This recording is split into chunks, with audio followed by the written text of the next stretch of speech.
Cherish the physical. It is I, Quan. I am here because it is my desire to connect. I am opening myself more to all of you who wish to connect with me.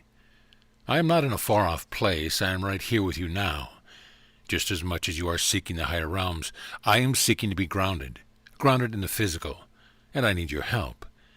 I need you as much as you need me because we are seeking experiences, and we are seeking a shift in how we have experienced reality. There will come a time, believe it or not, when you will miss density. You will miss polarity. You will become nostalgic for the times when there was quite a bit of chaos on planet Earth, because one thing all beings have in common is that we desire experience. And your experience will become different. So cherish the experience that you are having now as the best you can. Cherish them because they are fleeting. You cannot and will not remain as dense and physical and polarized as you are. You think of all these things as lower or less than, but they are not. They are experiences, and I suggest that you savor them. Get it all in while you can. Be joyous at the differences that exist between you and the others. Celebrate your individuality. There is much to be gained from a dense physical experience. Otherwise, it would not exist. So don't see yourselves as less than because you are having the experiences that you are, and continue to look for opportunities to enjoy the reality that you are in. Enjoy your limitations because they force you to be creative. Enjoy your separation because it creates a longing to connect with others. Celebrate your dense physical bodies because they give you opportunities to feel more grounded. Enjoy it all. You created it, and it is up to you to enjoy it. Preferences. Preferring something for yourself does not mean denouncing all other choices. Preferences change over time. So when you prefer something, it does not mean that you will always prefer it. So you do not need then to see all other choices as unnecessary, invalid, or even offensive. All choices exist in order to give you the opportunity to choose. When you have a preference, you often believe that it is the right one to have. You often take that stance, and you often feel proud of your preferences. This is going to shift for all of you, and you'll just be making things easier on yourself when you let go of that need for your preferences to be correct, morally or otherwise. You are infinite beings exploring all possibilities, and so what you do not prefer today, you may prefer tomorrow or next week or next year. What you have preferred, you may no longer prefer, but that does not mean that everyone else who is making the choice is somehow behind you in their evolution.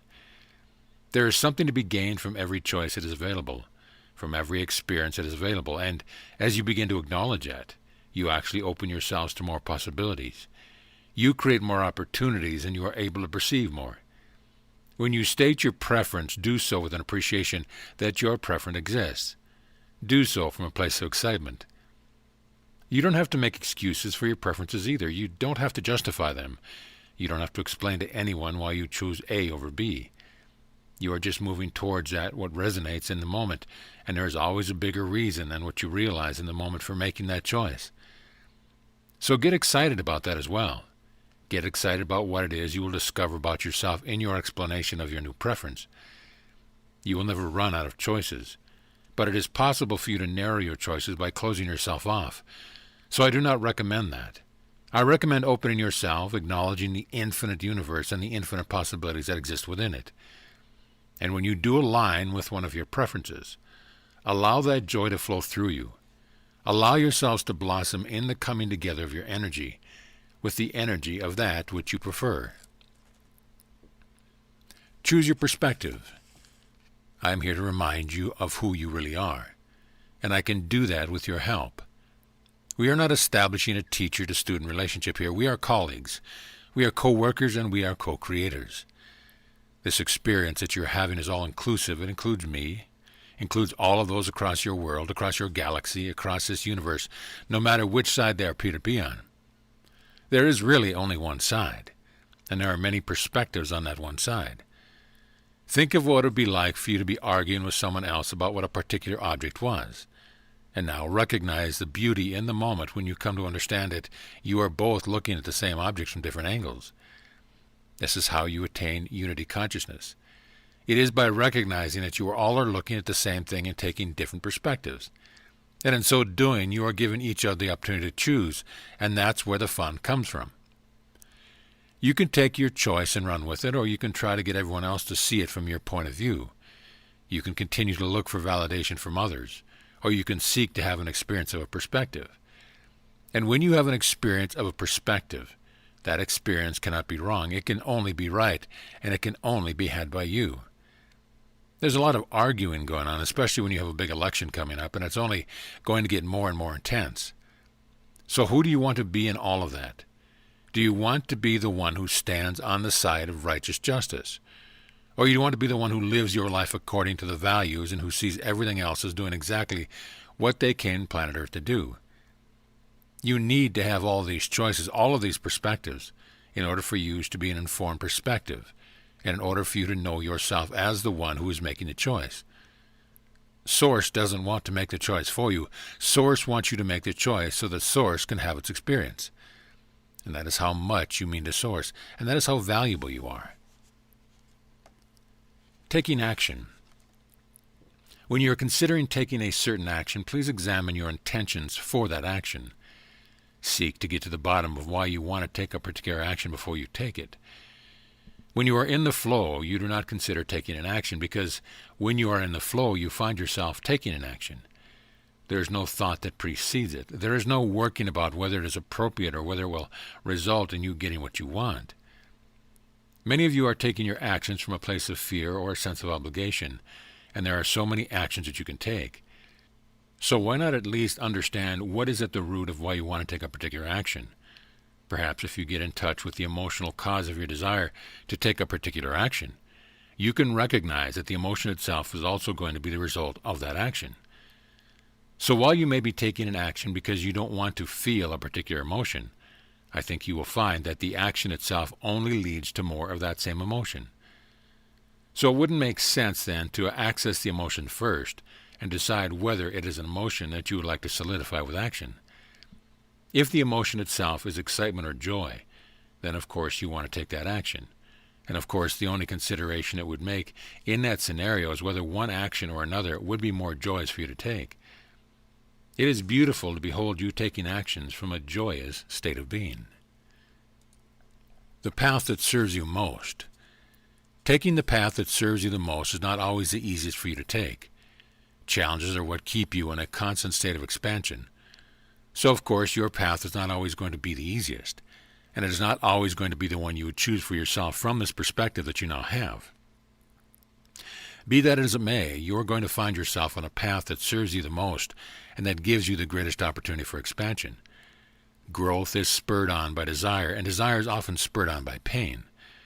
So the key for you is to actually experience the growth in the most joyous way possible. And the most joyous way possible is also the way that involves the most conscious awareness. Your conscious awareness of how the challenges serve you lowers your resistance to them and allows for a greater conscious participation in your growth and in your journey.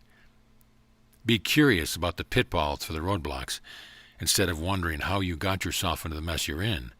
Wonder how that mess is spurring on your growth and is giving you what you need to expand and to become more. Growth and evolution are a natural consequence of existence. How you experience your growth and expansion is up to you. When you have the perspective that nothing is more significant than becoming more of who you are, you have the perspective of your higher self, your oversoul, and of source energy. And experiencing yourself as these higher aspects of you will still remain physical gives you the best of all worlds. Everything is of service to you. How many times have you wondered about the origins of a situation? How much of your time do you spend dissecting it in order to understand it better? How much easier it would be if you just accepted the perfection of whatever was before you? It would make your lives much easier and much more enjoyable, and you have more energy to put towards making the most of whatever circumstance you find yourselves in. It's not nearly as important how something came to be as what you will do with it now that it is in your experience. What if you simply transform the way you were looking at the situation and saw it as a gift? It is entirely up to you. You can choose to define something as a problem, or you can see it as an opportunity. You can look for ways to control the situation or manipulate the outcome, or you can find ways to allow it to be and to shift your experience of it. Now that may be asking a lot of you at first. When you first experience something that is unwanted, there is an initial reaction and perhaps even shock.